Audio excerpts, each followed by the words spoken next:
everyone. I hope you are doing well. Welcome to this series of BPSC PT crash course. जैसा कि हम लोगों ने previous lecture में जो कि एक एंशिएंट टॉपिक्स के साथ डील कर रहे थे, उस एंशिएंट टॉपिक्स में हम लोगों ने आपको स्टोन एज के बारे में पढ़ा। उसके बाद हम लोगों ने आपको इंडस वैली सिविलाइजेशन के बारे में पढ़ा। उसके बाद हम लोगों ने आपको जो वैदिक सोसाइटी था उसके बारे में पढ़ा। तो हम लोग ये तीनों टॉपिक्स बहुत अच्छे से वहाँ डिस्कस कर लिया। अब जो अगला टॉपिक होगा वो आपको रिलीजियस मूवमेंट्स है। जैसा कि आप अगर इंडस जो मतलब वैदिक सोसाइटी था, अगर उस टॉपिक्स में देखें तो वहाँ हम लोगों ने दो टॉपिक्स डिस्कस किया था, जो कि अर्ली वैदिक सोसाइटी था और लेटर वैदिक सोसाइटी था। तो आप लेटर वैदिक सोसाइटी की अगर बात करें तो लेटर वैदिक सोसाइटी में क्या था कि जो आपको सोसाइटल स्ट्रक्चर था, जो रिलीजियस में बहुत सारे आपको मतलब नए नए रिफॉर्म आए, नए नए मतलब स्ट्रक्चर जो चेंजेस हुए रिलीजियस में, वो रिलीजन में वो हमने वहाँ देखा। तो वहाँ पर देखा कि आप मतलब कि जो आपको प्रीस्ट का जो रोल था, वो आपको रिचुअल्स में ज़्यादा बढ़ने लगा। बहुत सारे वर्णा सिस्टम डेवलप होने लगे।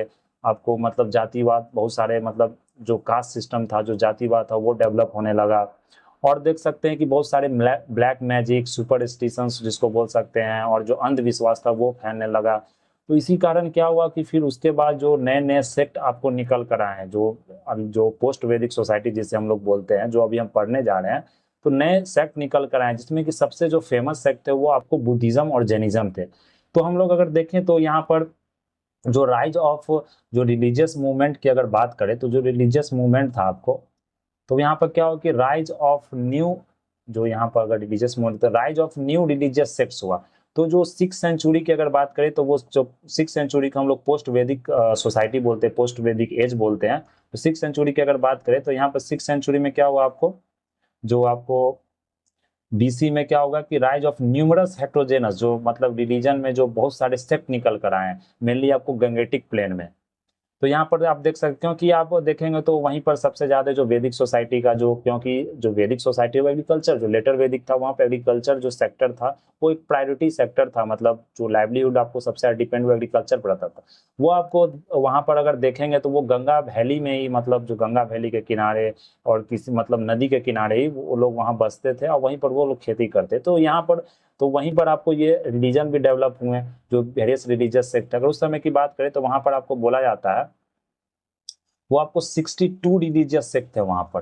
अगर वो रिलीजन सेक्ट की बात करो, 62 रिलीजियस सेक्ट थे आपको, जो कि प्रेजेंट थे at the time among the Jainism. और उसमें से जैनिज्म और बुद्धिज्म जो निकल कर आया, वो आपको सबसे इंपॉर्टेंट सेक्ट माना जाता है एंशिएंट हिस्ट्री का।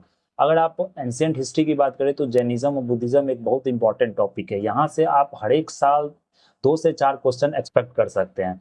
और ये क्वेश्चंस बहुत आसान होता है अगर आप इसे अच्छा मतलब अच्छे तरह, क्योंकि ये मतलब एक फैक्चुअल टॉपिक है। अगर इसे आप अच्छे से याद कर ले, जैनिज्म बुद्धिज्म में इधर मतलब कुछ या ये डेट पूछ सकता है, या किसी तरह का बुक्स का जो नाम होता है वो जैनिज्म से रिलेटेड या बुद्धिज्म से रिलेटेड, या किसी तरह का डॉक्ट्रिन, ये आपको यहाँ पर पूछा जाता है क्वेश्चन में। मेनली जो अगर क्वेश्चन आप पीवाईक्यू देखेंगे तो ये यूपीएससी में भी आप 2 क्वेश्चंस मिनिमम पूछे जाते हैं। और ये आपको बीपीएससी में भी हर एक साल 2 क्वेश्चन, 1 क्वेश्चन से या 4 क्वेश्चन आपको मतलब यहाँ से पूछा जाता है। तो ये पीसीएस और यूपीएससी का बहुत मतलब कि फेमस टॉपिक है, बहुत इंपॉर्टेंट टॉपिक्स है एंशिएंट हिस्ट्री का खासकर। तो अगर हम जो ओरिजिन का मतलब कि क्यों ओरिजिन हुआ, मतलब जो जैनिज्म बुद्धिज्म और डिफरेंट जो सेक्ट्स थे आपको हिंदुइज्म को, जो ओरिजिन होने का क्या कारण था, मतलब क्यों ये निकल कर आपको आया। तो ये काउज ऑफ ओरिजिन की बात करें, ये जो काउज ऑफ ओरिजिन की हम बात करेंगे यहाँ पर, तो अगर हम पोस्ट वैदिक सोसाइटी की अगर बात करें तो ये पोस्ट वैदिक पीरियड में क्या हो गया, वर्ना सिस्टम आपको बहुत रिजिड हो गया। अगर वर्ना सिस्टम आपको अगर यहाँ पर आपको रिजिड हो जा रहा है, तो क्या हो गया कि जो आपको जो बर्थ का जो बेसिस था, मतलब जैसे कोई भी परिवार में अगर कोई जन्म लिया, तो वहां पर जो डिसाइडिंग फैक्टर क्या होता था कि आप जैसे कि आप ब्राह्मण कास्ट में जन्म लिए तो वहाँ प्रीस्ट बनिएगा। आपको मतलब कि पढ़ने पढ़ने का मतलब कि सुविधा दिया जाएगा, या मतलब बहुत तरह का जो सुविधा होता है, जो प्रिविलेज होता है, वो आपको दिया जाएगा। अगर आप क्षत्रिय कास्ट में जन्म लिए, मतलब क्षत्रिय वर्णा में जन्म लिए, क्षत्रिय में, तो वहाँ आपको मतलब कि जो रूल करने का मतलब जो गवर्निंग पावर है वो आपको दिया जाएगा। अगर आप मतलब वैश्या कास्ट में जन्म लिए हैं, वैश्या जो वर्णा, वहाँ अगर जन्म लिए, तो एग्रीकल्चर या ट्रेडर में मतलब आप वहाँ पर वो आप जो इकोनॉमी है, जो एग्रीकल्चर और ट्रेडर का, उसमें आप मतलब परस्यू करेंगे। तो तो इस तरह का मतलब क्या होता है, डिवीजन होता था बर्थ के बेसिस पर। ये नहीं होता था कि आप में क्या टैलेंट है या प्रोफेशन के बेसिस पर आपका मतलब डिटरमाइन किया जाता बर्थ को। जैसे कि आप अगर कुम्हार के घर में जन्म लिए तो आप कुम्हार बनेंगे, जैसे आप लोहार के घर में जन्म लिए तो आप लोहार बनेंगे। तो इस तरह के ये एक मतलब की सोसाइटी था उस समय। तो जो सोसाइटी था वो डिवाइड किया गया था 4 वर्णा में। जो सबसे पहला वर्णा था ब्राह्मण था, उसके बाद क्षत्रिय था, उसके बाद वैश्य था, उसके बाद शूद्रा था। तो हम लोग देखेंगे कि वह ब्राह्मण क्या क्या कर सकता है, क्षत्रिय का क्या रोल था, वैश्य का क्या रोल था, शूद्रा का क्या रोल था। तो अगर ब्राह्मण की बात करें तो ब्राह्मण को सबसे हाईएस्ट पोजीशन माना जाता था आपको सोसाइटी में। जो हेरार्की होता था कोई भी सोसाइटी का, जैसे आप ये हेरार्की की अगर बात करें तो जैसे ये आपको हेरार्की हो गया कोई भी सोसाइटी का, तो इसमें सबसे पहला जो हायरार्की होता था वो ब्राह्मण का होता था। उसके बाद जो होता था वो क्षत्रिय का होता था। उसके बाद जो होता था वैश्य का होता था। उसके बाद जो होता था वो शूद्रा का होता था। तो सबसे जो लोअर जो कास्ट, जिसको तथा कथित हम लोग सबसे लोअर कास्ट कहते हैं, so called we are calling it as a lower sections of the society, तो उसे शूद्रा बोला जाता है। जैसे ब्राह्मण आपको जो हाईएस्ट पोजीशन होता था वो, तो उसको क्या बहुत सारे सुविधा मतलब कि दिए जाते थे, many privileges they were accorded. अगर उस क्या होता था, ब्राह्मण को आपको बहुत सारे गिफ्ट भी दिया जाता था। कोई टैक्सेशन, कोई किसी तरह का टैक्स नहीं पे करना पड़ता था ब्राह्मण्स को। कोई पनिशमेंट नहीं मिलता था अगर किसी तरह का मतलब कोई कुछ गलती भी हो गया किसी तरह का, तो कोई तरह का पनिशमेंट नहीं होता था। अगर क्षत्रिय की बात करें तो क्षत्रिय क्या था, वो सेकंड हाईएस्ट पोजीशन पर था हायरार्की में। ये आपको हायरार्की है। तो यहाँ पर ये क्या करता था, पीपुल को गवर्न करता। जो जो आपको राजा हो गया वो सब क्या क्षत्रिय कास्ट से, क्षत्रिय क्लैन से बिलोंग करते थे। अगर वैश्या की बात करें तो वैश्या क्या करता था, मेनली एग्रीकल्चरिस्ट हो जाता। जो खेती करने वाले ट्रेडर्स हो गए, जो बिजनेसमैन करने वाले या मर्चेंट्स हो गए, तो ये आपको टैक्स पेयर थे, ये टैक्स पे करते थे। तो अगर ब्राह्मण और क्षत्रिय की बात करें तो ये आपको द्विज, द्विज मीन्स जानते हैं ट्वाइस बॉर्न होता है। मतलब कि ये हम लोगों ने पहले भी डिस्कस किया था कि द्विज मीन्स क्या होता है। द्विज मीन्स ट्वाइस बॉर्न होता है कि इसमें क्या होगा, ये आपको वेदा को स्टडी कर सकते हैं, और जो उपनयन जो संस्कार संस्कार होता है, जिसमें सैक्रेड थ्रेड सेरेमनी का जो संस्कार होता है, ये सिर्फ 3 ही कास्ट को अलाउ था। ये ब्राह्मण को अलाउ था, क्षत्रिय को अलाउ था और वैश्य को अलाउ था। ये 3 कास्ट को अलाउ था। जो वेदास को भी नहीं, अगर शूद्रा की बात करें तो शूद्रा न वेदास पढ़ सकता है, ना आपको सैक्रेड थ्रेड सेरेमनी जो जनेऊ होता है, जिसे हम लोग जनेऊ कहते हैं, ये उपनयन संस्कार जो होता है उसका मतलब जो अलाउ मतलब कि शूद्रा को नहीं किया गया था, वो आप शूद्रा नहीं कर सकता है। तो शूद्रा क्या होता है, लास्ट पोजीशन को ऑक्युपाई करता है हायरार्की में। ये क्या करता है, ये तीनों जो अपर मतलब की जो पोजीशन पर थे आपको ब्राह्मण क्षत्रिय वैश्य, उसको ये क्या करता था, ये सर्व करता था वरना। जैसे डोमेस्टिक स्लेव्स की बात करें तो शूद्रा डोमेस्टिक स्लेव्स होता था। हायर्ड लेबर, लेबर की बात जैसे खेती में लेबर काम करने वाला, क्राफ्ट्समैन की बात करें तो वो शूद्रा होता था आपको। और मतलब कि उसे माना जाता था कि वो क्रूएल हैं, ग्रीडी हैं, मतलब थीप्स हैं, आपको हैबिट उनका मतलब अच्छा नहीं है, तो इस तरह से। और ये मतलब कि क्या होता था, उसे मतलब जो शूद्रा जो कास्ट होते थे उनको कभी कभी ये अनटचेबल्स के रूप में भी मतलब ट्रीट करते थे। मतलब छुआछूत जो आप सुने होंगे, अनटचेबल, जो आज भी कहीं कहीं आप मतलब न्यूज में देख सकते हैं। कभी भी मतलब जो छोटे कास्ट जिन्हों तथाकथित मतलब जो लोअर कास्ट माना जाता था, छोटा कास्ट माना जाता है अभी भी, उन लोग को अभी भी अनटचेबल्स मतलब कि छुआछूत का वहाँ यूज होता है। मतलब छुआछूत अभी भी आपको देखने को मिलेगा। तो ये आपको ओरिजिन है। तो इसी सब से जो तंग आकर आपको बोल सकते हैं कि मतलब जो बुद्धिज्म और जैनिज्म और डिफरेंट जो सेक्ट्स है उसका ओरिजिन होगा। तो यहाँ देख सकते हैं जो पर्सन्स आपको हायर वर्ना में था उसे प्योरर माना जाता था, शुद्ध माना जाता था। तो पनिशमेंट भी था वो बहुत कम दिया जाता था। अदर वर्ड्स में अगर बात करें तो वरना जो लोअर था उसको पनिशमेंट बहुत मतलब ज्यादा दिया जाता था। तो ये आपको वहाँ का पोजीशन था। अगर जैसे वर्ना बेस्ड सोसाइटी की बात करें तो वो क्या आपको मतलब सोसाइटी में क्या हो गया, टेंशन हो गया आपको क्षत्रिय में, कभी मतलब कि आपको ब्राह्मण्स में, क्योंकि ब्राह्मण्स क्या था वो डोमिनेशन आपको ज्यादा दिखाते थे। तो क्षत्रिय में क्या होता था, कभी कभी दोनों के बीच में लड़ाई हो जाता था। तो इसी कारण क्या हो गया कि मतलब कि बहुत सारे प्रोटेस्ट भी हुआ, मतलब लड़ाई हुआ, उसके कारण बहुत सारे मतलब सेक्ट्स भी, उसके कारण भी बहुत सारा सेक्ट निकला जिसमें बहुत सारे क्षत्रिय आपको मतलब नहीं मानने लगा ब्राह्मण्स को, रिचुअल्स को। और जैसे से क्या हुआ कि एग्रीकल्चर का जो इकोनॉमी आपको ग्रो किया, मतलब जो आपको गंगेटिक प्लेन में जैसे यूपी हो गया, बिहार हो गया, तो आपको क्या हो गया कि रेनफॉल भी वहाँ इंक्रीज था, तो वहाँ पर आपको अच्छा से मतलब खेती होने लगा। तो खेती में क्या होता था कि जैसे पहले जो आप अगर देखें ब्राह्मण कास्ट जो थे तो वो क्या करते थे, आपको जैसे कोई भी रिचुअल परफॉर्म करना था आपको क्या करना पड़ता था, जो लाइव स्टॉक होता है, क्योंकि खेती में तो उस समय एग्रीकल्चर जो आपको मैकेनाइज्ड तो एग्रीकल्चर था नहीं कि आप किसी मतलब मशीन से खेती कर रहे हैं। जो ट्रैक्टर का यूज कर रहे हैं, उस समय आपको जानवर का यूज किया जाता था, जैसे बैल का यूज कर रहे हैं या गाय का यूज कर रहे हैं या किसी तरह का मतलब आप पशु का मतलब किसी तरह का एनिमल का अगर यूज कर रहे हैं, तो जैसे लाइव स्टॉक का यूज कर रहे हैं, तो वो क्या होता था, उसका सेक्रीफाइस वो लोग मांगते थे, जो ब्राह्मण कास्ट हो गया या किसी तरह का रिचुअल्स करा रहे हैं। तो उसमें क्या होता था, जो एग्रीगेरियन कास्ट होता था, जैसे शूद्रा, ये आपको वैश्या हो गया, तो उसको बहुत मतलब दिक्कत होता था कि इतने सारे मतलब कैटल को कैसे सेक्रीफाइस कर सकते हैं, क्योंकि उनका इकोनॉमी ही डिपेंड उस पर था। उनका आपको जो लिविंग जो मतलब जो बोल सकते हैं जो लिविंग पैटर्न था, जो उसी पर डिपेंड था, उनका लाइवलीहुड इस पर डिपेंड था। इसलिए वो लोग क्या किए कि आपको जो जैनिज्म बुद्धिज्म जो ये ग्रो करके आपको निकला, तो क्या किया वो लोग उनको फॉलो करने, उसमें क्या था कि आपको जो ये आपको सेक्रीफाइस और इस तरह का रिचुअल्स, इतने सारे रिचुअल्स, ये सब आपको नहीं माना जाता था। जैसे आप मतलब ये भी मतलब जो हिंदू कास्ट में अलाउ नहीं था कि आप कर्जा नहीं दे सकते हैं, किसी तरह का मतलब कोई लोन नहीं दे सकते हैं, तो फिर इस तरह से बहुत सारे मनी लेंडर्स वो सब भी क्या इस कास्ट की तरफ मूव किए। तो यही ये मतलब रीजन था आपको, मतलब काउजेस था आपको ओरिजिन होने का।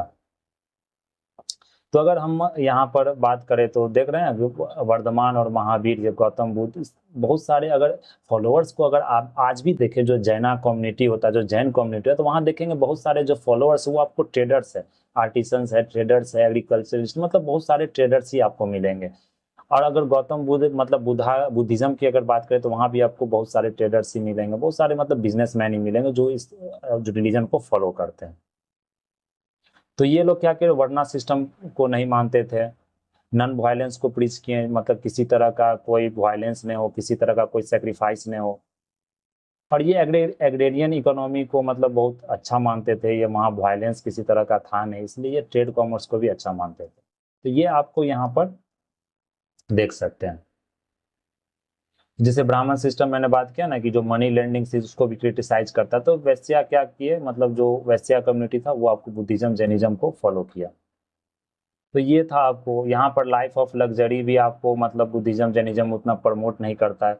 आप सिंपल लिविंग जिए, जीना चाहिए आदमी को, कैसे कैसे क्या जीना चाहिए। तो मतलब इससे आपको वैश्या जो कम्युनिटी था वो बहुत ही अट्रैक्ट हुआ। अब उससे शूद्रा कम्युनिटी भी था वो भी अट्रैक्ट हुआ, क्योंकि वहाँ पर उसे रिचुअल्स वैदिक टेक्स्ट पढ़ने नहीं दिया जाता था। लेकिन अगर वो अगर अलग जैसे बुद्धिज्म जैनिज्म ज्वाइन करता है, तो फिर क्या होता है, अगर वो फॉलो करता है तो उसे मतलब ये सब राइट्स दिया जाता था कि वो वहाँ जाके कुछ मतलब जो आपको सत्संग होता है या किसी तरह का कोई आपको मतलब प्रीचिंग्स होता है, वो जाके वहाँ सुन सकता है।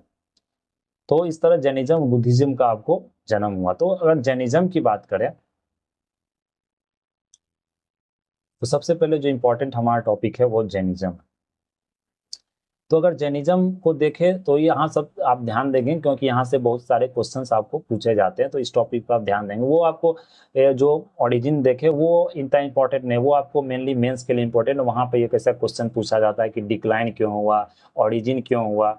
लेकिन ये जो पीटी के लिए टॉपिक है वो मेनली जो जैनिज्म में है कि क्या क्या मतलब महावीर जी का क्या क्या मतलब कंट्रीब्यूशन था, कौन से तीर्थंकर थे, उनका क्या सिंबल था, कहाँ जन्म लिए थे, कहाँ पर उनका मतलब निर्वाणा हुआ था, ये सब आपको यहाँ ध्यान रखना है। तो ओरिजिन ऑफ जैनिज्म देखे तो वो बहुत ही एंशियंट टाइम में हो गया था। ऐसा बिलीव किया जाता है कि जो जैनिज्म है वो ओल्ड है आपको बुद्धिज्म से, लेकिन आपको बुद्धा जी जो है वो आपको ओल्ड है, मतलब कि आपको महावीर जी से, जो महावीर भगवान से उनसे ओल्ड है। तो यहाँ देख ले तो ऋषभनाथ जो आपको फर्स्ट तीर्थंकार जिनको माना जाता है, वो जो फर्स्ट तीर्थंकार थे, उनका जो जन्म हुआ था वो कहाँ हुआ था, आपको अयोध्या में हुआ था, ये आप ध्यान रखेंगे। और ऋषभनाथ वो थे फर्स्ट तीर्थंकार थे। और जो तीर्थंकार थे वो आपको गंगा बेसिन में मतलब कि मेनली जो जन्म लिए थे वो गंगा बेसिन के किनारे ही जन्म लिए थे, एक्सेप्ट पार्श्वनाथ। पार्श्वनाथ कौन थे, वो 23rd तीर्थंकार थे।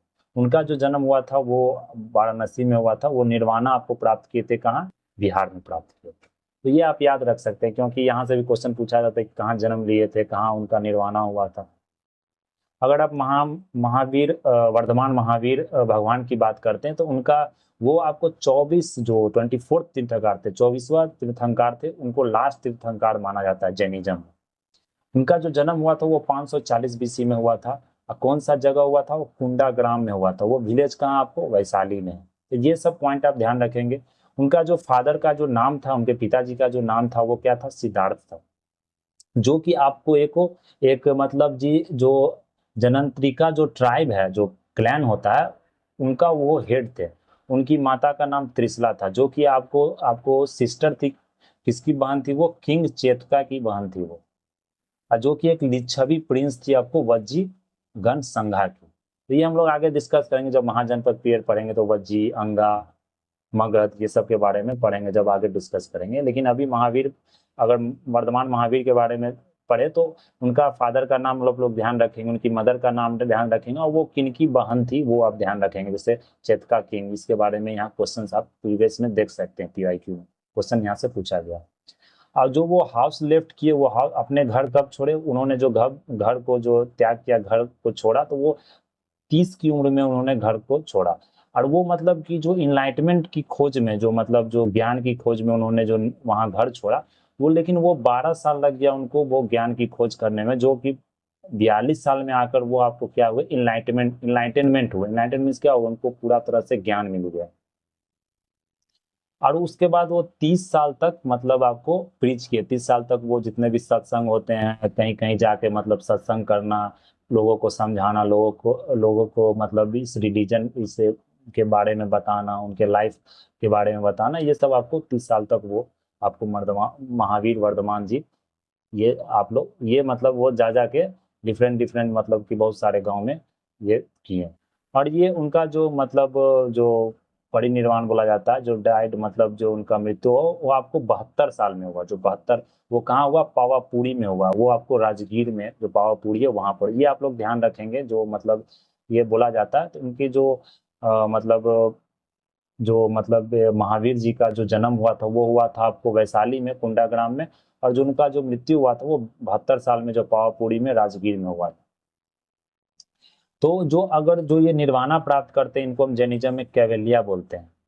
तो कैवेलिया मीन्स क्या होता है? जो मिजरी पर, जो मतलब कि आपको जो हैप्पीनेस होता है, हैप्पीनेस पर, जो खुशी पर और जो दुख होता है उस पर क्या कर लिए? वो विजय प्राप्त कर लिए। इसलिए हम लोग उसे जीना बोलते हैं, ग्रेट कंकरर, विजय प्राप्त कर लेना मतलब किसी।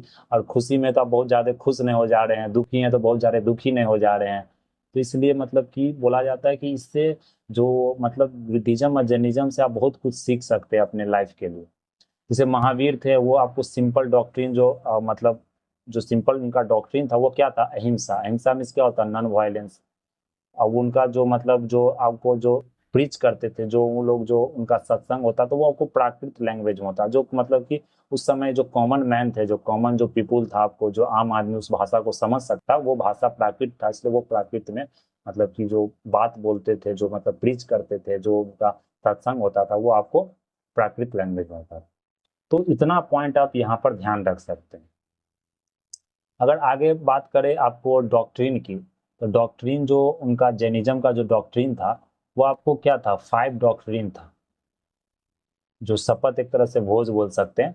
जैसे सबसे पहले क्या था कि किसी तरह का कोई वायलेंस नहीं करना, किसी तरह का कोई हत्या नहीं करना, किसी तरह का मतलब किसी तरह का कोई मतलब सेक्रीफाइस नहीं करना, कभी झूठ नहीं बोलना, कभी चोरी नहीं करना, किसी का मतलब पोजेस एनी प्रॉपर्टी, किसी तरह का मतलब प्रॉपर्टी को आपको अपने पास नहीं रखना, मतलब to not possess any property. और सबसे लास्ट में था, जैसे आप इसको आप बोल सकते हैं मतलब गृह त्याग बोलते हैं, मतलब जैसे कि आप घर का कोई प्रॉपर्टी, तो प्रॉपर्टी आपको मतलब अपने अंदर में नहीं रखना। जैसे ऑब्जर्व ब्रह्मचार्य, ये आपको महावीर जी ने लास्ट में जोड़ा था, मतलब सेलिबेसी जिसे बोलते हैं, मतलब कि ब्रह्मचार्य बोलते हैं। तो क्या हो गया? महावीर जी ने इनको ऐड किया था। ये आप ध्यान रखें कि ये 4 तो ये पहले से ही जैनिज्म में था आपको, लेकिन जो महावीर जी ने ऐड किया वो आपको, जो भगवान महावीर ने ऐड किया वो आपको सेलिबेसी था, ब्रह्मचार्य।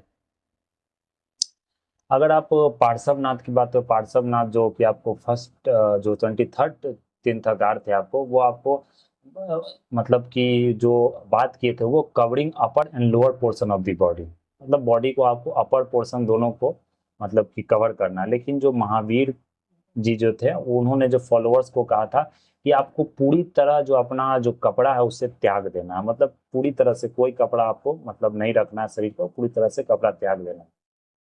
तो जैनिज्म आपको जो एग्जिस्टेंस ऑफ गॉड को मतलब रिकॉग्नाइज तो करता था, लेकिन वो बोला जाता था कि भगवान भी मतलब आपको जैनिज्म से नीचे है, मतलब जो जीना है, जैसे महावीर जी है, जितने भी तीर्थंकर है उनसे नीचे है। भगवान मानते थे लेकिन भगवान उनसे नीचे है। Jainism also not condemn the varna system, वो वर्ना सिस्टम वो कंडेम नहीं करते थे, वो बोलते थे कि आप जैसा मतलब कि कर्म करते हैं उसी तरफ से आपका जन्म होता है। और ये भी बोलते थे कि आप मतलब इस अगर जन्म में अच्छे कर्म करेंगे तो आपका जन्म भी एक अच्छे वर्णा में है।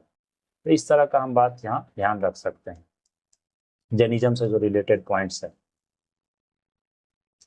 जैनिज्म मेड सीरियस अटेम्प्ट्स, जैसे आप देखते हैं जैनिज्म आपको क्या किए, जो जितना भी इविल था सोसाइटी में उसको हटाने के लिए, जो वर्णा सिस्टम से ये दिक्कत नहीं था कि वर्णा सिस्टम खराब है, लेकिन उसमें जितने भी कुरीतियां आपको वर्णा सिस्टम में जितने भी कुरीतियां आ गया था, जितना भी मतलब सोशल इविल्स उसमें आ गए थे, उसको हटाने के लिए वो लोग जैसे रिचुअल्स, बहुत सारे रिचुअल्स आ गए थे, उसको हटाने के लिए जैनिज्म ने आपको बहुत सारा प्रयास किया।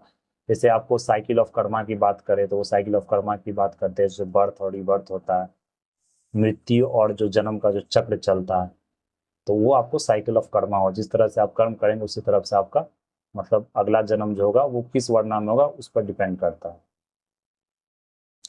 और जैनिज्म ऐसा मतलब माना जाए जैनिज्म में कि मतलब जो जैनिज्म के मुताबिक अगर एसेटिज्म में क्या हो गया, मतलब एकदम आपको मतलब पीनेंस हो गया, बहुत ज्यादा मतलब पीनेंस कष्ट के कष्ट तरह से, मतलब अपने आप को कष्ट देना, मतलब एसेटिक में इसके एकदम सादगी जीवन जीना, साधु की तरह जीना, वो आपको मतलब कि माना जाता है जैनिज्म में। अगर अपने आप को आप फ्री रखना चाहते हैं, मतलब साइकिल ऑफ जन्म और मृत्यु के चक्र से अगर आप बाहर आना चाहते हैं तो आपको ये सब चीज फॉलो करना पड़ेगा, एकदम पीनेंस में रहना पड़ेगा, किसी तरह का कोई मतलब खुशी, किसी तरह का कोई दुखी, इस सब चीज को आपको इंजॉय नहीं करना, मतलब इस सब से आपको दूर रहना, तभी आप मतलब कि साइकिल ऑफ कर्मा से, जो कर्म का जो मतलब चक्र होता है उससे आप निकल सकते हैं बाहर।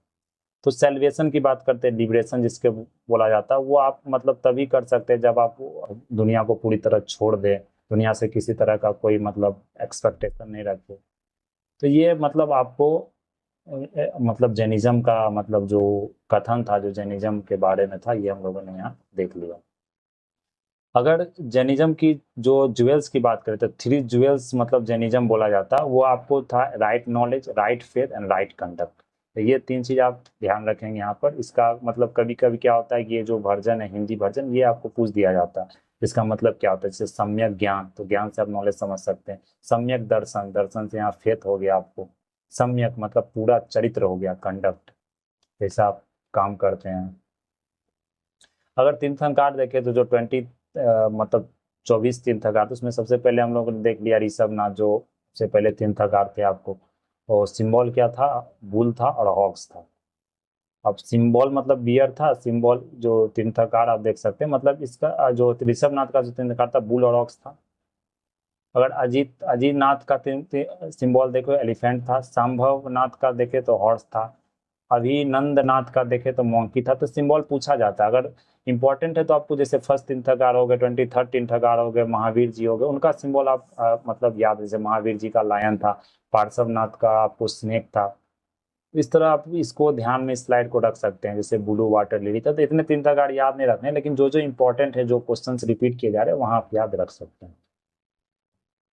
अगर फिलोसफी ऑफ जैनिज्म की बात करें तो क्या क्या फिलोसफी है जैनिज्म का, तो वो थ्योरी ऑफ स्यादवाद में बिलीव करता है। थ्योरी ऑफ स्यादवाद क्या होता है, मतलब कंडीशनल होता है। जैसे आप कोई चीज बोल रहे हैं, मतलब किसी चीज के बारे में डिस्कस कर रहे हैं, तो क्या होता है कि ये मतलब हो भी सकता है, नहीं भी हो सकता है। जैसे एक एग्जांपल उन्होंने लिया था, जैसे आप एक हाथी उन्होंने रख दिया, सबका मतलब जो आंख पर पट्टी बांध दिया, और उसके बाद आंख पर पट्टी बांध सबको बोले कि तुम बताओ कि ये कौन सा चीज है। मतलब पहले उन लोगों को हाथी देखने नहीं दिए, मतलब किसी ने पूंछ छुआ, किसी ने सूर छुआ, किसी ने पैर छुआ, किसी ने शरीर छुआ। तो सब अपना अपना जो मतलब जो उसके बाद सब बताएं, तो किसी को लगा कि सांप है, किसी को लगा कि मतलब कुछ मोटा सा एक पेड़ है, किसी को लगा पेड़ का तना है, तो किसी को लगा कोई सरफेस है। तो उस तरह से बोला जाता है कि ये नॉलेज है प्योर, पूरा नॉलेज फूड फॉर्म में नहीं है, ये स्यादवाद है। मतलब जो आप सोचते हैं वो दूसरे के सोच से अलग हो सकता है, इसलिए इसे बोला जाता है theory of conditional, theory of relativity, जो आप साइंस में पढ़ते हैं, ऑफ नॉलेज। सो कोई एब्सोल्यूट ट्रूथ नहीं है, कोई भी क्वेश्चन का एब्सोल्यूट ट्रूथ नहीं है। जो कोई भी ऑब्जेक्ट अगर एग्जिस्ट करता है वो रिलेशन में एग्जिस्ट करता है, फ्रेम ऑफ रेफरेंस पर, कि मतलब आप उसे किस तरह देखते हैं। इसलिए इसे अनेकांतवाद भी कहा जाता है। बहुत सारे मतलब व्यूज हैं, कोई भी बहुत सारे लॉजिक हैं, इसलिए इसे स्यादवाद थ्योरी बोला जाता है, थ्योरी ऑफ स्यादवाद। तो यहाँ आप देख सकते हैं जो जैनिज्म का जो फिलॉसफी था वहाँ दो ऑब्जेक्ट्स माना जाता था, कॉन्शियस बीइंग एगो नॉन कॉन्शियस। लेकिन वो लोग मानते थे कि दोनों में आपको क्या होता है कि दोनों में आपको मतलब जो लाइफ होता है, जैसे कॉन्शियस बीइंग को जी बुलाते थे, अजीब बुलाते, इसलिए अगर आप देखेंगे तो नॉन लिविंग बीइंग्स को भी जैनिज्म मानते हैं कि उसमें भी लाइफ आपको होता है वहाँ। जैसे संलेखना की अगर बात करें तो संलेखना एक बहुत इंपॉर्टेंट मतलब जैनिज्म का एक पार्ट है। इसमें क्या होता है कि आपको मतलब जैसे इंडिविजुअल क्या करता है, जैसे मतलब लास्ट जो समय आ जाता है उसमें क्या होता है कि मतलब कि जो साइकिल ऑफ बर्थ और डेथ, जो मतलब कर्मा की साइकिल से बचने के लिए, मतलब उससे निकलने के लिए बोल सकते हैं, जो cycle of death and birth होता है, मतलब जो आपको मृत्यु और जो मतलब जन्म का जो मतलब चक्र होता है उससे बचने के लिए क्या होता है, वो आपको लास्ट में स्टारवेशन कर देते, मतलब भूख प्यासे, मतलब बिना कुछ खाए पिए, जब तक वो मतलब आपको अंतिम सांस न ले ले तब तक वो क्या करते हैं, फास्टिंग इनटू डेथ, मतलब तब तक वो भूखे प्यासे रहते हैं। समझ सकते हैं कि आप तरह से मतलब पूरे भूखे रह रहे हैं, ना कुछ खाना है ना कुछ पीना है, तो उस तरह का वो अभ्यास करते हैं जब उन्हें, मतलब उसे अभ्यास को बोला जाता है संलेखना या संथारा बोला जाता है। तो यहाँ फास्टिंग इनटू डेथ, जब तक डेथ नहीं हो जाएगा तब तक वो फास्ट रखते हैं। तो ये जैनिज्म का एक फिलॉसफी है। अब हम लोग जैनिज्म की अगर स्प्रेड की बात करें कि जैनिज्म आपको किस किस जगह कहाँ कहाँ फैला, तो आप देख सकते हैं महावीर जी ने संघा ऑर्गेनाइज किया था बहुत जगह, तो जिसमें कि मैन और वुमेन आपको अलाउ किए। जो संघ होता है, संघ क्या हो गया, इंस्टीट्यूशन हो गया जहाँ पर आपको क्या कि मैन वुमेन बोथ अलाउ थे, और उनका जो टीचिंग्स होता था वो प्राकृतिक लैंग्वेज होता है। जो फर्स्ट सरमन उन्होंने दिया था वो राजगीर में दिया था, ये आप लोग ध्यान रखें। जैनिज्म आपको डिफरेंट पार्ट्स ऑफ इंडिया में मतलब कि स्प्रेड हुआ, जैसे गुजरात हो गया, तमिलनाडु हो गया, कर्नाटका में, यहाँ आप लोग ज्यादा देखेंगे। इट इज बिलीव्ड, जब बोला ऐसा बोला जाता है कि जो कर्नाटका में जो जैनिज्म का जो आपको स्प्रेड हुआ, मतलब वहाँ जो जैनिज्म आपको फैला, ये जो रीजन था, ये जो रिलीजन आपको, वो आपको चंद्रगुप्ता मौर्य मौर्य के पीरियड में फैला, जो कि आप खुद एक जैन मॉन्क बन गए थे लास्ट में, जिसमें हम देखेंगे भद्रबाहु यहाँ पर उनको लेके गए थे वहाँ, इसे यहाँ देख सकते हैं। सेकेंड कॉज क्या था कि जो जैनिज्म फैलने का मतलब जैनिज्म सब जगह स्प्रेड हुआ, तो वो लीडरशिप भद्रबाहु के अंदर हुआ था। तो जब भद्रबाहु, जब आपको मतलब एक बार क्या हुआ था, एक कहानी है मतलब कि जो मगध में एक बार क्या हुआ था कि आपको आ, मतलब बोल सकते हैं कि अकाल पड़ गया था, मतलब खाने के लिए कुछ नहीं था और पीने के लिए भी कुछ नहीं था, मतलब अकाल टाइप का सिचुएशन हो गया था, मतलब पूरा जो बोल सकते हैं स्टारवेशन काइंड ऑफ सिचुएशन, मतलब फैमिन काइंड ऑफ सिचुएशन हो गया। तो उसमें क्या हुआ कि जो चंद्रगुप्ता मौर्य थे वो भद्रबाहु के साथ आपको कर्नाटका में चले गए, मतलब वहां पर जो उस समय स्थिति अच्छा था। लेकिन वहां से जब भद्रबाहु आपको वापस लौटे लौटे तो यहाँ देखे कि मतलब कुछ कुछ चेंजेस हो गया जमीन में। उसी कारण क्या हो कि सेक्ट का डिवीजन भी हो गया था उसी कारण, तो बहुत सारे चेंजेस उसी समय आप देखेंगे आगे में, श्वेतांबर दिगंबर हम लोग आगे पढ़ेंगे, जो मतलब दोनों में आपको क्या क्या डिफरेंसेस हो। तो मतलब जो कलिंगा में भी ये स्प्रेड हुआ आपको, जब रूलर खारवेला वहाँ का था, उन्होंने पेट्रोनेस दिया आपको। तो इस तरह के तमिलनाडु में भी स्प्रेड हुआ, तो कैसे कैसे कहाँ कहाँ स्प्रेड हुआ वो आप लोग ध्यान रखें। अगर जैन काउंसिल की बात करें तो ये बहुत इंपॉर्टेंट है, बुद्धिस्ट काउंसिल, जैन काउंसिल, यहाँ से क्वेश्चन, ये दो ही काउंसिल आपको कंडक्ट किया गया था। जो फर्स्ट काउंसिल था वो आपको 322 से 298 बीसी में, ये कहाँ किया गया था, पाटलिपुत्रा में किया गया था। लीडर कौन थे उस समय जॉन काउंसिल को कंडक्ट करना है, स्थूलभद्र। ये आपको स्थूलभद्र, ये श्वेतांबर से भी आपको रिलेटेड है, उनका मतलब ये लीडर थे आपको। अगर आप मेन पॉइंट देखें तो वो वहाँ पर क्या था, उसमें क्या कंपोज किया गया था, 12 अंगाज वेयर, ये लिटरेचर है आपको, जैना लिटरेचर, इसका कंपाइलेशन हुआ था जो 12 अंगाज है। अगर आप सेकेंड जो जैना काउंसिल को देखें तो ये 512 एडी में हुआ था, ये बीसी में था, एडी में था। ये वल्लभी में होता है, ये आपको गुजरात में है वल्लभी। ये आपको यहाँ पर जो लीडर थे देवारिधि सेमा श्रमणा, इनका नाम है। ये आपको यहाँ पर क्या होता है कि 12 जो लॉस्ट अंगाज थे उसको फिर से कंपाइल किया गया था, और 12 उपंगाज को अलग से कंपाइल किया था, मतलब जो अंगाज जो कंपाइल किया गया था आपको बीसी में, वो लॉस्ट हो गए थे, तो उसके बाद फिर क्या किया, 12 अंगाज और 12 उपंगाज को फिर से कंपाइल किया गया। अगर सेक्ट्स की बात करें जैनिज्म में, जो मतलब जैनिज्म में जो डिफरेंट सेक्ट्स आपको डिवीजन हो गया, तो वहां पर जो मतलब कि आप देखें तो वहां पर जो महावीर जी का जो मतलब आपको परिनिर्वाण के बाद अगर देखें तो सेक्ट्स में क्या क्या मतलब देखें तो यहाँ पर दो सेक्ट्स आपको डिवीजन हो, एक दिगंबर सेक्ट था, एक श्वेतांबर सेक्ट था। तो जो साउथ के लिए लेफ्ट कर गया वो अब दिगंबर, जिसका लीडर आपको भद्रबाहु थे। श्वेतांबर का लीडर कौन थे आपको? स्थूलभद्र। जो स्थूलभद्र हम लोग का जो फर्स्ट जो जैना काउंसिल था वो कंडक्ट जो करवाए थे लीडर। तो दिगंबर जो वो लोग क्या मानते थे, वो लोग मतलब कि कपड़ा को मतलब जो आप बोल सकते हो उसको पूरा तरह से त्याग दिए थे। वे लोग मतलब आकाश को ही मानते थे कि वही उनका कपड़ा है, वही उनका शरीर को मतलब जो ढकता है वही उनका कपड़ा। उनका जो प्रिंसिपल था वो महावीर का जो प्रिंसिपल था उनको वो लोग मानते थे, उनके सबसे ज्यादा फॉलोवर थे। लेकिन जो श्वेतांबर ग्रुप था वो आप लोग कपड़ा पहनते थे, वो लोग का कपड़ा आपको यहाँ पर व्हाइट क्लॉथ पहनते थे।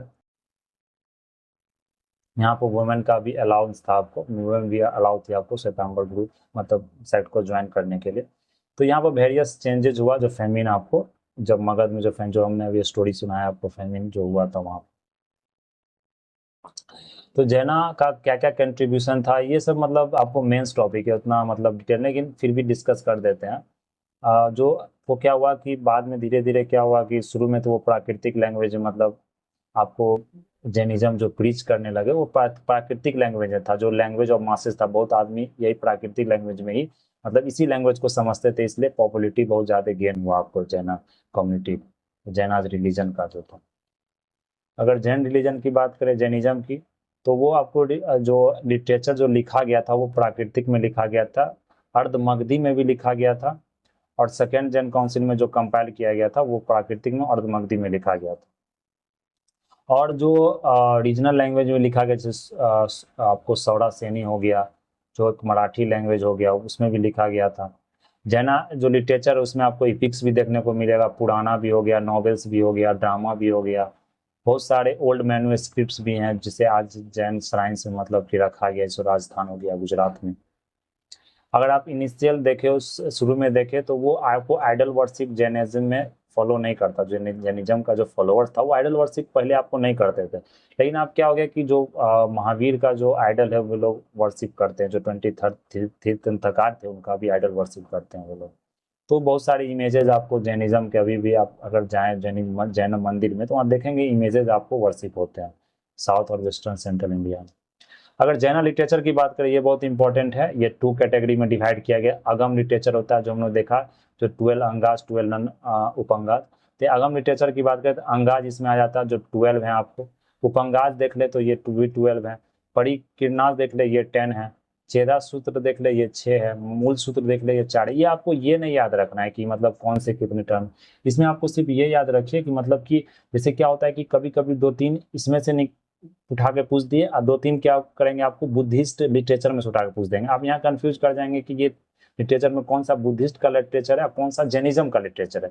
तो ये आप लोग यहाँ पर ध्यान रखना है कि जैसे अंगाज हो गया, उपंगाज हो गया, प्रकीर्णास हो गया, चेत सूत्रा हो गया, मूल सूत्रा हो गया, तो ये सब क्या है कि आपको जैनिज्म लिटरेचर है। तो यहाँ पर ये ध्यान रखना, इसे आप 3-4 बार अगर मतलब याद रखें तो आपको पता चल जाए। और ये लिमिटेड है, ये आप अगर एक सीट पेपर में भी लिख लेते हैं कि जो जैना का लिटरेचर क्या है और दोनों का डिफरेंस अगर लिख देते हैं, एक साइड आपको जैनिज्म लिटरेचर, एक टाइप बुद्धिज्म का जो लिटरेचर है, तो इजिली आप कंपेयर करके उसको याद रख सकते हैं। तो यहाँ बहुत सारे स्टूडेंट गलत भी करके आते हैं, इसलिए इसको याद रखें। और जैसे कि ये जो नम अगम लिटरेचर क्या होता है, ये कमेंट्री है आपको, जो अगम लिटरेचर का जो उसका एक्सप्लेनेशन है, कमेंट्री है। तो ये सब बहुत सारे स्कॉलर्स ने इसे लिखा है, जैसे कल्प सूत्र हो गया। तो कल्प सूत्र किसने लिखा? भद्रबाहु ने लिखा। थेरावली हो गया, थेरावली मेरु तुंगा ने लिखा। पदम चरित्र हो गया, विमल सूरी ने लिखा। अंतारा कथा हो गया, राजशेखरा ने लिखा। परशिष्ट पर्वन हो गया, हेमचंद्रा लिखा। ये क्वेश्चन आपको पूछा भी गया था पीपीआईक्यू में, अगर आप देखेंगे इस क्वेश्चन को तो ये सब आप याद रखेंगे। तो ज़्यादा लिटरेचर नहीं, अगर इतना लिटरेचर को भी एक अगर सीट पर आप लिख के इसको अगर मतलब 1-2 बार देख के रिवाइज करें तो आपको ऑटोमेटिकली ये दिमाग में फिट हो जाएगा, तो आप इसे याद रख सकते हैं। अगर जनरल लिटरेचर की बात करें तो हम यहाँ देख सकते हैं कि जो मतलब जो अर्लीस्ट एविडेंस था आपको आर्किटेक्चर का, केव जो मतलब केव बना था वो आपको खंडागिरी में, तो क्या है उड़ीसा में उदयगिरी में भी एक केव बना था, एक हाथी गुम्फा आप देख सकते हैं। इलोरा केव में भी आपको मतलब जो जैनिज्म का केव था, आपको जैन टेम्स आप दिलवाड़ा देख सकते हो राजस्थान में, जो बहुत फेमस है, आपको सोलंकी रूलर्स ने बनवाया था। तो यह क्या है, जैन तीर्थंकर डेडिकेटेड टेम्पल है। ये व्हाइट मार्बल से बना हुआ है, इसका यूनिक डिजाइन है, डिस्टिंक्ट स्टाइल है, तो बहुत लोगों ने यहाँ घूमने भी गया होगा। रंकापुरा जैना टेम्पल देख ले तो फर्स्ट तीर्थंकर आदिनाथ, उनको मतलब यहाँ पर आपको इनका टेम्पल है, ये बिल्ड किया गया है आपको चामुख डिजाइन आर्किटेक्चर, ये 15th सेंचुरी में बिल्ड किया गया था। तो इतना याद रखेंगे, रणकपुरा जैन टेम्पल है जो कि फर्स्ट तीर्थंकर आदिनाथ को मतलब एट्रीब्यूट किया गया। ये आपको जैनिज्म से रिलेटेड थिंग्स था। अगर स्टैचू ऑफ गोमतेश्वर की बात करें तो ये गोमतेश्वर का स्टैचू कहाँ है, इसे हम बाहुबली भी कहते हैं। ये आपको अगर कर्नाटका में, तो यही कर्नाटका में आपको चंद्रगुप्ता मौर्य भद्रबाहु के साथ गया। ये क्या, यहाँ पे एक टेम्पल्स भी है, मतलब टेम्पल्स अगर आप देखें जैनिज्म, ग्वालियर, खजुराहो में, देवगढ़, चंडेरी, यहाँ पर क्या है कि आपको जैना का आर्किटेक्चर है। तो ये टेम्पल याद रखें, गोमतेश्वर जो बाहुबली है, सरवन बेलगोला कर्नाटका में।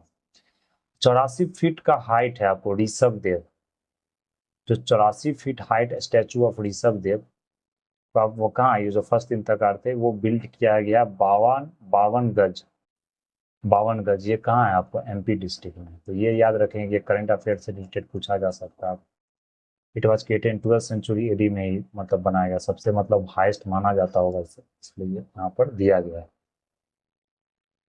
तो आप लोग इस मतलब पॉइंट को याद रखना है। अगर जैनिज्म की बात करें तो जैनिज्म में जो डिक्लाइनिंग हुआ था, किस किस कारण डिक्लाइन हुआ था, तो लैक ऑफ रूरल पैट्रोनेज, धीरे धीरे राजा रजवाड़ा ने क्या किया, मतलब जो हर्षा कनिष्का पीरियड के समय में वो बुद्धिज्म को प्रमोट करने लगे, बहुत सारे हिंदू रिलीजियस में रिफॉर्म्स भी आने लगे, उसके कारण जो पैट्रोनेज था वो राजा का वो गिर गया, मतलब जो सपोर्ट था, सपोर्ट ज़्यादा नहीं होने लगा। तो इस ऑब्वियसली मतलब रिलीजन को अगर सपोर्ट नहीं मिल रहा तो, या फॉलोअर्स नहीं मिल रहा तो रिलीजन धीरे धीरे वो क्या होता है, डिक्लाइन होने लगता है। जैसे मॉन्क्स का जो लिविंग था वो थोड़ा सा मतलब उस तरह का लिविंग स्टैंडर्ड नहीं था, जो सिंपली मतलब जो सिंपल जो प्रीच करके आपको महावीर जी गए थे कि मतलब कि इस तरह रहना, उस तरह नहीं रहने लगे। बहुत सारे मतलब उसमें कुछ कुछ मतलब उतना एफर्ट्स नहीं देखा है स्प्रेड करने के लिए। जो फिलॉसफी था वो आपको पिनेंस का फिलॉसफी था, मतलब बहुत हार्ड आपको, मतलब एक तरह से बोल सकते हैं कि मिडिल पाथ नहीं था। जैसे बुद्धा का मिडिल पाथ क्या है कि थोड़ा सा आप मतलब कि कोई चीज भी करे तो मिडिल पाथ में करे, लेकिन इसमें क्या था, पिनेंस था, मतलब बहुत ज्यादा कष्ट लेके कोई चीज करना। इसलिए मतलब जैन फिलोसफी उतना आपको स्प्रेड नहीं किया और डिक्लाइन होने लगा। डिवीजन भी लास्ट में जाकर बहुत ज्यादा, पहले शुरू में तो आपको श्वेताम्बरा दिगंबरा में हुआ, फिर उसके बाद क्या हो गया कि फर्दर डिवीजन आपको बहुत ज्यादा होने लगा, इसलिए आपको रेलिवेंस उसका धीरे धीरे घटने लग गया। तो ये आपको जैनिज्म टॉपिक से रिलेटेड था। तो ये आपको मतलब इतना हम लोग जैनिज्म के बारे में पढ़ लिया। अगला जो टॉपिक हमारा होगा वो बुद्धिज्म के बारे में पढ़ेंगे, वो हमको नेक्स्ट वीडियो में देखेंगे। इससे क्या होगा, जो स्मॉल स्मॉल वीडियो बनाएंगे तो जो छोटा छोटा वीडियो रहेगा तो उसको आप लोग अच्छे से रिवाइज कर सकते हैं। तो ये हम लोग जितना पीटी के लिए इंपॉर्टेंट था जैनिज्म का, वो हम लोगों ने यहाँ डिस्कस कर लिया। That's all for today, thank you very much.